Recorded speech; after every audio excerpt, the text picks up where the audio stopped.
place, and the success that China has achieved over all these decades, over all these years, is not only formidable, it is also an inspiration for countries like Pakistan and for a newcomer like me. And not only that, China is now an economic miracle, is now a miracle in every other sense, in terms of infrastructure, in terms of its trained human resource, in terms of industrialization, in terms of innovation.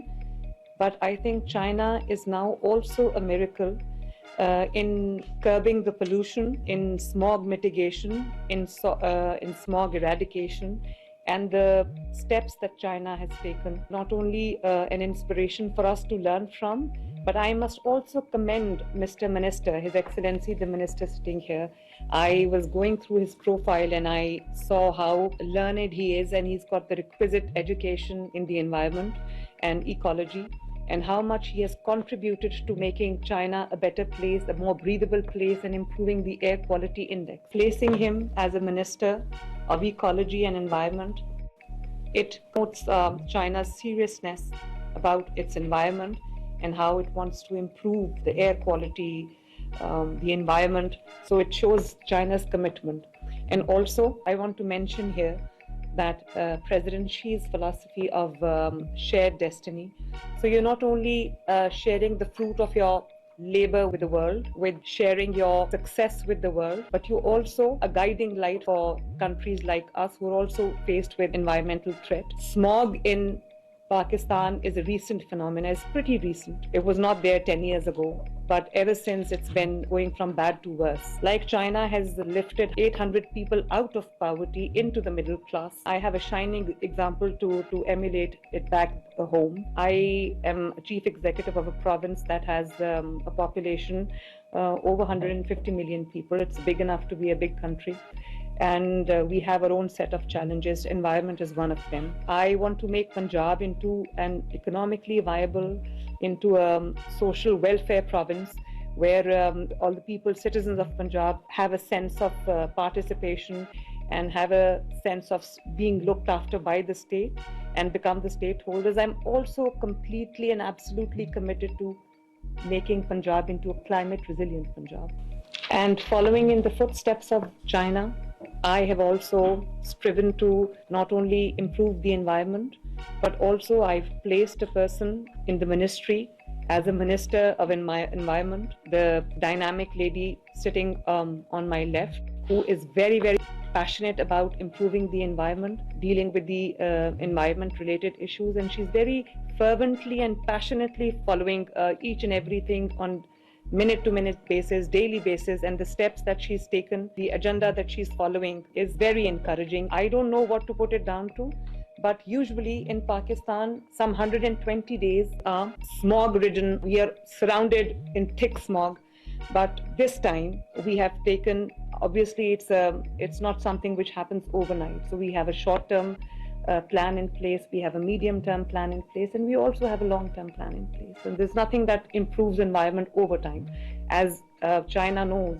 because China has set the bar high, and China has been at it since 2018. I know that because I went to the Blue Tech Clean Air Alliance that day, and I had a chance to exchange views with them and learn from what China has achieved over time. But the smog has literally disappeared in a few days' time, and I don't know what to put it down to, because there must be something behind it. But as I said, we are committed to contributing as much as we can, do everything under the sun to make air breathable for the people of Punjab. Whenever there's smog, we have to shut the schools down, we have to shut the industry down, everything comes to a grinding halt, everything comes to a standstill. And obviously it is for the betterment of the people, but it does take a toll on your economy, on people's health and the day-to-day affairs. So there is a complete plan that is in place, which is environmental conservation, biodiversity conservation, sustainable development, and most critical areas where we are working on daily basis is air pollution, improving the air quality standards and eradicating smog. And since assuming office in end of February, I have not only dealt with this problem on day-to-day basis, but I have given a complete, comprehensive and an overarching first ever smog mitigation action plan, which is multi-sectoral, includes the steps taken in agriculture, transport and industry. In agriculture, we are going big on e-mechanization, on mechanization, on replacing the old manual methods, stubble burning, and burning the remains of the crops that contribute to smog in a big way. So we are e-mechanizing everything, replacing the old machinery with machinery like super seeders. And in transport, we are introducing Pakistan's first ever electric vehicle policy, where we are gradually and slowly, as China is already implementing, moving towards electric vehicles. And we are very, very particular on vehicle fitness certification, vehicle emission certification.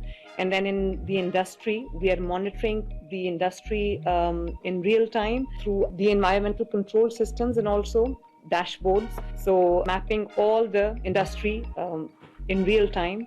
And also, as China did, again, following in the footsteps, we're taking the industry out of the cities to give people a nicer, cleaner air to breathe. Excellency's personal interest, his area of interest, his area of expertise, his speciality is biodiversity conservation, wildlife protection.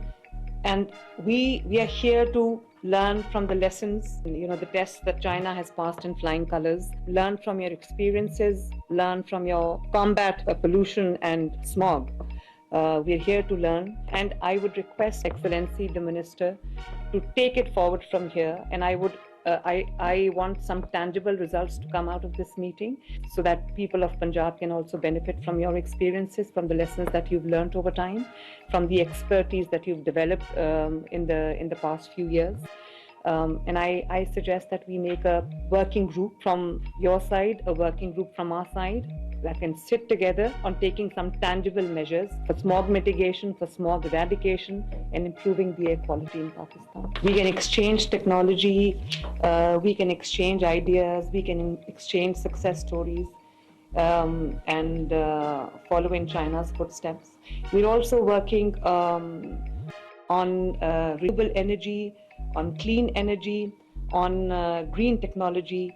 And I have a very amazing anecdote to share here. When we entered China, I don't know which far-flung place it was, but from the windows of the plane, I looked down and I saw vast, expansive wind corridors, and I saw the machinery there.